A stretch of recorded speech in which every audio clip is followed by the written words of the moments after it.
political environment oselokore and nyaka ker luchi no kaka do wacho gik ang'eny ma samoro ok nong thuolo donje. Achiel kuom gi en public participation.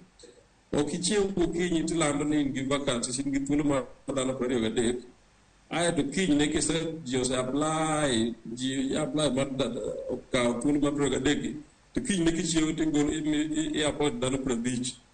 27 gi ni igolo kanye, vacancies no kanye. Matiende ni Oruchi nyalo wacho ni in gi thuolo mar dhano 100. Koro ing'e ni katiba onge framework ma wacho ni ng'ato achiel ema amua vacancies te e public service. Emomiyo iwacho ni timo public participation, wacho ni nyaka i advertise, nyaka GB. Ka ng'ato nigi case moro kuom Eric osekwalo kamoro to wacho ni anyien osetimo kama mondo ama nong' thuolo mar defending myself. Koro dhano 27 mane oketo manyien gi, mane oketo kisiasa gi, kata ng'ama no background gi onge. Only get the whole idea of public participation. And apparently the Kenya oseriekore. And mane matimore Finance Act madibende jo wacho ni gini however much you interpret it, onge yoni nyaka keto gini no ni housing levy charge.